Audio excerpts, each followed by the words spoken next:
What's going on, everybody? Coach Matt here. This is workout 2. This will be the second workout of this series. This one is going to be a little bit of a burner. You're going to go through this as many times as you can in 15 minutes. We'll get started on this. Again, this is done with everything, and I'll explain it as we go. The first move we're going to do is a push-up. We're going to do push-ups. We're going to do 30 of them each round. You're going to start off on the ground. Hands are going to be right under your shoulders. We don't want to let our elbows kick out. We're going to take our body, we're going to push it all the way up and all the way down until our chest touches. We don't really want to worm these. We want to minimize this, but if that's what we have to get all the way up, that's fine. We can also do the modified. If you go to our knees to do push-ups, make sure that we still keep our body in that good straight line. Knees, hips, and shoulders need to be in a straight line. Still need to have a good tight midsection. And we're going to push up and down just like a regular push-up, except we're going to keep the pivot point at our knees instead of our toes. So you do 30 of these. That'll be your push-ups. After your push-ups, we're going to do dips. So at the house, we probably won't have boxes, but you will have chairs. So you can take 2 chairs, 2 bar stools. You can get in between anything. Sometimes you might have a handrail. Just anything that you can get a good grip on. Set your hands on it in a comfortable position. You're going to put your legs under. You're going to keep them there as a safety. We're going to lower our body. We're going to start fully extended. We're going to lower our body down to our shoulders or parallel with our elbows. And we're going to keep our feet down here. We're not using our legs. That's just a safety, and we're going to lock out. We're going to do 30 of these. Again, we're not using our legs to raise ourselves up and down. They're there just as a safety to keep ourselves from falling. You're going to do 30 of those dips. Then we're going to do our rows. Remember our water jug from workout 1? You're going to take the jug. You're going to maintain a very nice tight core. You're going to bend over, keeping a good flat back. You're going to let the jug hang directly under your shoulders. Tight midline, good flat back. We're going to pull that jug up to the side of our chest. You're going to do 30 of these. We're not trying to twist, trying to keep our shoulders and chest parallel to the floor, and we're just going to pull that elbow up and in. We don't want to let the elbow kick out. We're really trying to keep everything nice and tight. We're going to stay here. You're going to do 30 on each arm. After our row, we're going to do our sit-ups.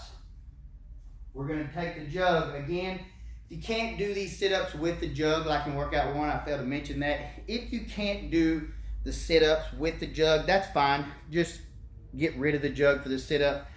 Do those. If we can, do the jug sit-ups. Same thing as workout 1. We're here all the way down. We're just keeping that jug close to our chest. Try not to let it get away from it. You can do your legs straight, whichever way is easier. You can do butterflies, whichever is easier. You can do the 45s, either way. That will be your sit-up. Again, you'll do 30 of those.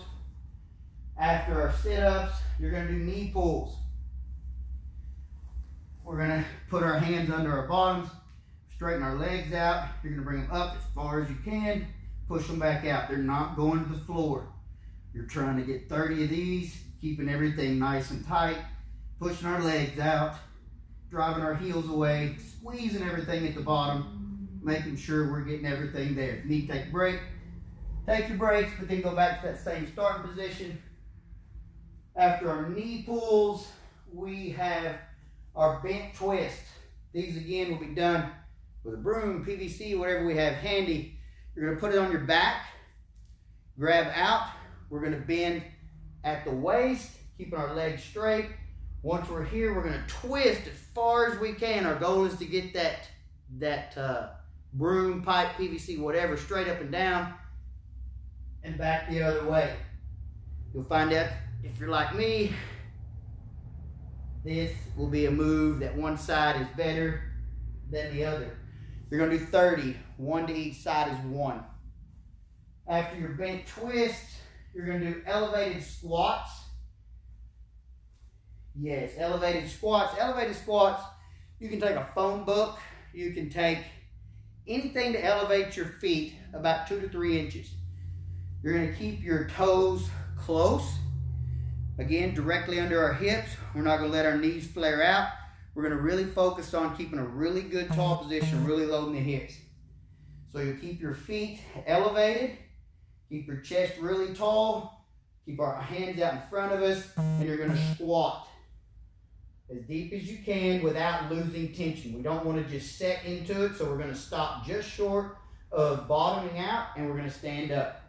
So you're going to be right here. You're going to stay nice and tight again. We're not going to let our knees flare out. Keep them tracking our feet. Nice and tight. Ooh, back too far. Nice and tight, staying right in here. Keeping everything good and in line. Really concentrate, squeezing the glutes. Keep everything tight.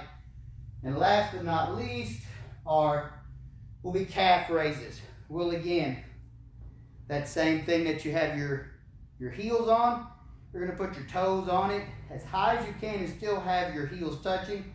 You're going to drive up and back down. We're going to try to drive straight up onto our toes and back down. We're not going to bounce through these. We're going to push and contract. Push to the bottom, contract. Try not to drop into the bottom. Try not to drop into the bottom. Try to lower yourself. These are all done under control. Concentrate on making sure that you feel that big toe pressing into the ground, not letting our feet rock out. We don't want to be out on the outside with the ankles rolling out. Think about driving through the big toe, pushing straight up. You'll do 30 of those. That would be one round. Your goal is to see how many rounds you can get in 15 minutes. A lot of work, a lot of different moves. Try to move through these as quickly as possible. Again, have any questions? If you decide to give this one a try, post how many rounds you got or how far you made it or whatever, or something that stunk or something that was really fun. Just give it a try. Hope everybody enjoys this one. Have a great day, guys.